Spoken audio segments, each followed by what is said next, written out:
Imagine a corridor so narrow that two ships passing through it at the wrong angle could start a war. That is all that separates the coast of Iran from the coast of Oman at the Strait of Hormuz, the single most important bottleneck on the face of this planet. Every single day, approximately 17 million barrels of oil pass through this narrow channel. That is roughly 20% of the world's entire oil supply. Pakistan, India, Europe, Japan. If this strait closes, even for 48 hours, fuel prices do not just rise, they explode. On February 3rd, 2026, before most of the world had finished its morning coffee, two separate military confrontations unfolded in these waters, within hours of each other, within miles of each other, and almost no one knew. One involved the USS Abraham Lincoln, a nuclear-powered aircraft carrier carrying 90 aircraft and over 5,000 American sailors. The other involved 6 armed Iranian gunboats circling a defenseless oil tanker like wolves. And the only thing standing between a routine transit and an international catastrophe was discipline. Local time: Arabian Sea. 500 miles off the southern coast of Iran, aboard the USS Abraham Lincoln, CVN-72, the night watch is routine. Radar sweeps complete their arcs every 4 seconds. Combat Information Center is manned at Condition 3. Then a contact appears. Small radar cross-section. Low altitude. Slow moving. No IFF transponder response.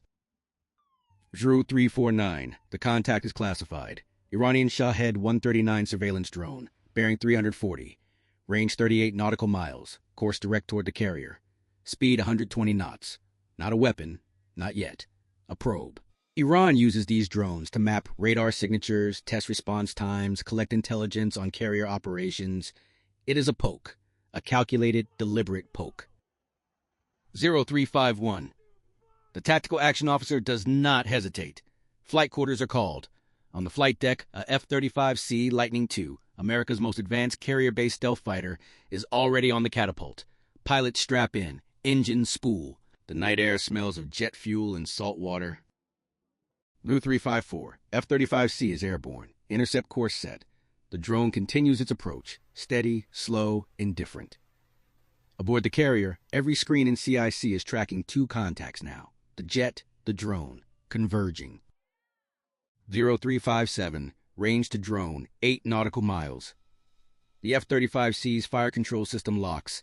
The pilot receives weapons-free authorization. The engagement is brief, clinical. The Shahed-139 is destroyed over international waters in a self-defense intercept. No debris reaches the carrier. No alarm sounds shipwide. The watch rotation continues. 0359. CIC logs the engagement. Time noted. Evidence archived. The F-35C turns back toward Abraham Lincoln for recovery. The Arabian Sea returns to silence. But 300 miles to the northwest in the Strait of Hormuz, something has already begun. Something that does not have the luxury of altitude or distance. 0541 local time. Strait of Hormuz. 16 nautical miles north of Oman's Muzandam Peninsula. The MV Stena Imperative, a U.S.-flagged chemical tanker enrolled in the U.S. Maritime Security Program, is transiting the inbound shipping lane. Routine. Legal. She has made this journey before. The radar operator notes normal traffic density. Nothing unusual. 0548. 6 contacts appear. North. Moving fast. Too fast for merchant traffic. Too coordinated for fishing boats. They are spreading as they approach. 3 pairs. Port flank. Starboard flank. Stern. A textbook encirclement pattern used by the Islamic Revolutionary Guard Corps Navy. 0551. Range to lead gunboat. 4 nautical miles and closing at 30 knots. Each vessel carries .50 caliber heavy machine guns. Some are armed with rocket-propelled grenades. Armed crew visible on deck. No flags, no identification. On the bridge of the Stena Imperative, the captain watches the radar. His hands are steady. His voice is not. 0553. VHF channel 16, the international distress frequency, crackles. A voice, accented English. Vessel ahead. Stop your engines. Prepare to be boarded. No identification given. No legal basis stated. Just a command from 6 armed vessels that have surrounded a civilian ship in international waters. 0554. The captain of the Stena Imperative increases speed. He does not respond on radio. He does not comply. He pushes his engines to maximum and transmits a distress call on encrypted channels to the U.S. Fifth Fleet. The gunboats respond immediately, accelerating, maintaining encirclement, closing the gap. 0556. Second hail from the lead gunboat. Same demand. Stop engines. Prepare to be boarded. The tanker does not stop. The captain watches 6 sets of bow waves on his radar and makes the calculation every captain in this corridor dreads. There is no running from this, but there is no surrendering either. 0558. The gunboats begin circling. First pass, port side, close, crew on deck visible now through binoculars. Weapons raised but not aimed directly. Second pass, starboard. Third pass, stern. It is not an attack. Not yet. It is a display. We are here. We own this water. What are you going to do about it? 6:01 a.m. local time. USS McFaul, DDG-74, receives the distress coordinates from Stena Imperative. The commanding officer does not deliberate. Course is altered immediately toward the Strait of Hormuz. Flank speed. The Arleigh Burke-class guided missile destroyer pushes past 30 knots. Every mile counts now. Overhead support checks in. A U.S. Navy P-8 Poseidon maritime patrol aircraft already operating in the sector adjusts its orbit. Electro-optical sensors narrow in on the strait.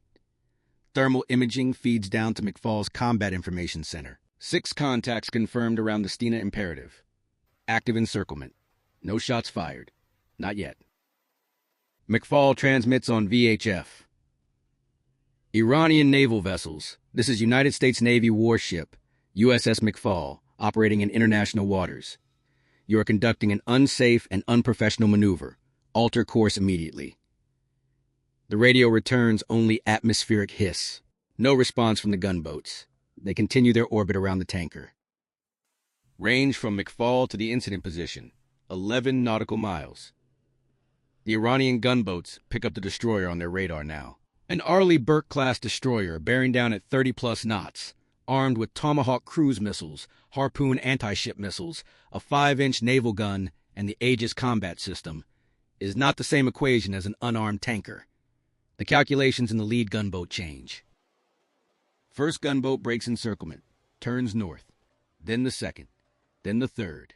They do not scatter. They withdraw in formation. Slowly, deliberately. The appearance of control maintained even in retreat. By 0621, all 6 gunboats have cleared the area.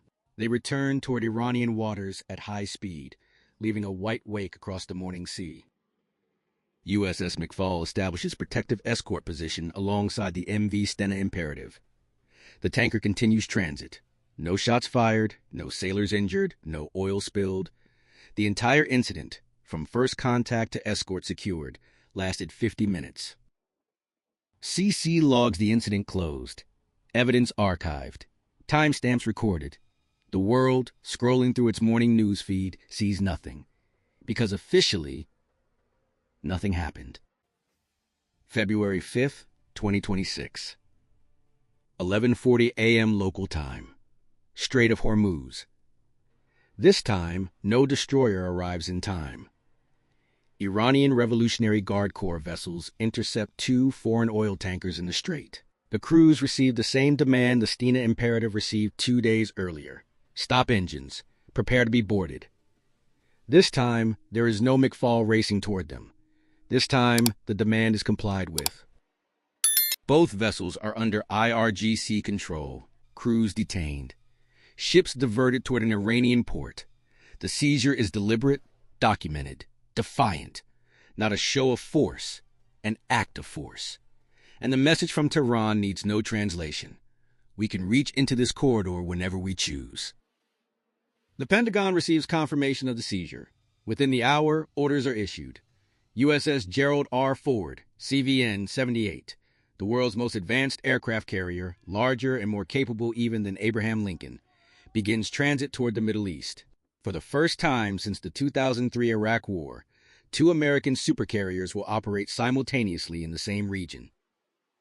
Between the two carriers, the United States has now positioned over 120 aircraft, 6 guided missile destroyers, and more than 10,000 sailors in the region.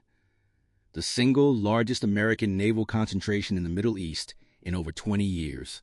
All of it pointed, quietly, unmistakably, at one country.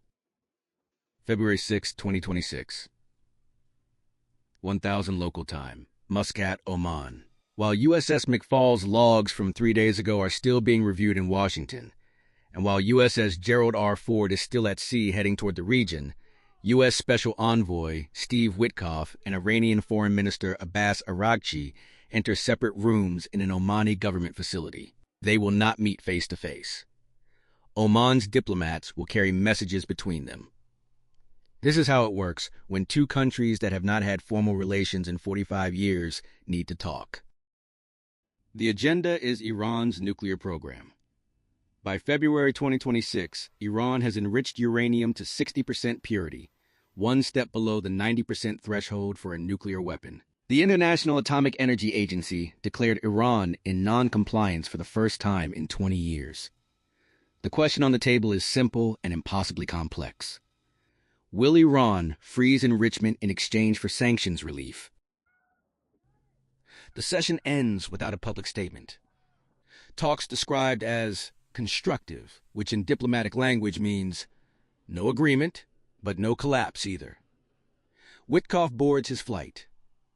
Araghchi returns to Tehran, and in the Strait of Hormuz, IRGC gunboats continue their patrols. February 19, 2026. 1500 Washington time. President Trump speaks from the White House. His words are precise and land like a depth charge. We will make a decision within 10 days. 10 days. Nuclear deal or military strikes. Diplomacy or destruction. Every foreign ministry on earth begins recalculating. Let us be direct. Pakistan imports over 85% of its petroleum from the Gulf region.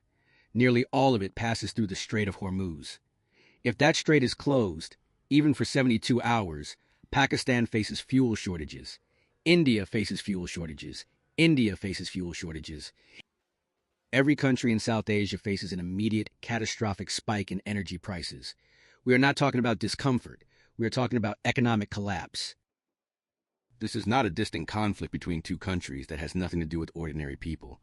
Every Iranian gunboat that enters that strait, every American carrier that sails closer to Iranian waters, every deadline announced and every negotiation that fails, it touches your fuel price, your food price, your economy, directly, immediately, personally. Local time, February 3rd, 2026. The USS Abraham Lincoln continues its patrol. The MV Stena Imperative completes her transit. USS McFaul holds position in the strait. 6 Iranian gunboats return to their base. A drone is destroyed and never reported. 2 tankers are seized, and the world barely notices. And in Oman, diplomats shake hands that may or may not mean anything.